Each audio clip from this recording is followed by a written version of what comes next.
Good morning, welcome to my mini blog. તો ચલો આજે આપણે સેવ ખમણ બનાવીએ. ચાલો તો બતાવો કઈ રીતે બનાવવાનું. તો એના માટે પહેલાં આપણે બનાવશું ખમણ. એના માટે પહેલા ખમણ બનાવવાનું એમ? ખમણ માટે પહેલાં પાણી લઈશું. એમાં 1 ચમચી ખાંડ નાખશો. બરાબર. પછી થોડું મીઠું લેશો અને ચપટી હળદર. બરાબર. મેં પહેલાં ખમણ બનાવ્યા વિડીયોમાં, એમાં મેં લીંબુ ફૂલ લીધા હતા, લીંબુ નહોતું એટલે અત્યારે લીંબુ જ લઉં છું. બરાબર. લીંબુના ફૂલ ચાલે? હા, આમ તો લીંબુ સારું, પણ ના હોય તો લીંબુ ફૂલ લેવાય. બરાબર. બંનેમાં ફરક શું પડે?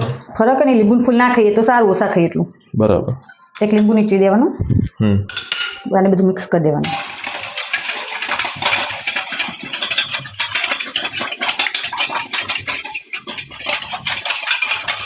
ચલો પછી એમાં ચણાનો લોટ નાખશો.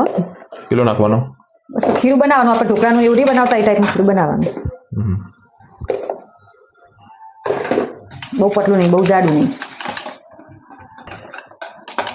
ચલો પછી હવે બસ ખમણ માટેનું બેટર તૈયાર. શું કહેવાનું? બેટર. બેટર કે ખીરું? ખીરું કે બેટર તો ના. શું કર્યું? પાણીમાં ખાવાના સોડા થોડા નાખવાના. પાણીમાં થોડા ખાવાના સોડા મિક્સ કરીને આમાં વેરી દેવાનું. અને ગરમ કરવા મૂકી દીધી પ્લેટ. બરાબર ફીણવાનું. આ કુકર શાનું સ્પેશિયલ ખમણ માટેનું છે? ખમણ, ઢોકળા, પછી આ ઇડલી બધા માટેનું કુકર છે. આપણે સ્ટીલનું, પણ આમાં મજા આવે બનાવવાની. બસ બરાબર ફીણ પછી આમાં વેરી દેવાનું. અને હવે 10 થી 15 મિનિટ સુધીનો થવા દેવાનું. ખમણ તૈયાર. બરાબર. ખમણ માટે ખમણ તૈયાર છે. 10 મિનિટ ઠંડા થવા દીધા. હવે એને ભાગી દઈશું. બસ ખાલી બધું ભાગી દેવાનું. આ રીતે એકદમ નાનજીર કરી દેવાનું. તમે છીણીથી પણ કરો, ચાણીથી પણ કરી શકો. હાથથી સારું. હાથથી મને હાથથી જ ભાવે. ખમણ ખમીરદાર છે. સેવ ખમણ માટે આટલું જોઈશે. ખમણેલા ખમણ, મરચા, દાડમ, કોથમીર ને જીરી સેવ, નાયલોન સેવ, અને થોડી 1 ચમચી ખાંડ પાણીમાં વગાડી દીધી. બરાબર. હવે વઘાર મૂકી દીધો.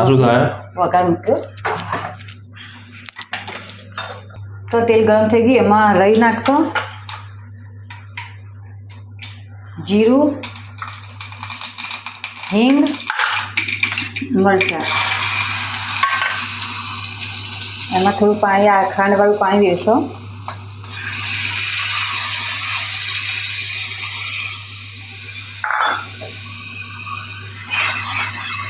આપણે આ ખમણ મારી દેશું. બરાબર મિક્સ કરી દેશું. મિક્સ થઈ ગયું. એમાં દાડમ નાખી દઈશું. મિક્સ કરીને કોથમીર સેવ તો ઉપરથી સર્વ કરી દઈએ. ખમણી તૈયાર થઈ ગઈ. ઉપર નાખીને સેવ અને કોથમીર નાખી દેવાનું.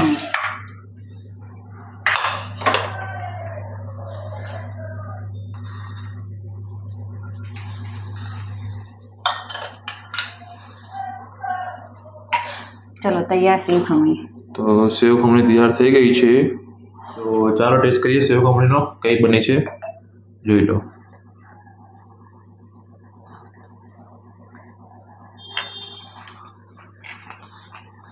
બધા જેવું બન્યું છે, સેમ ટુ સેમ.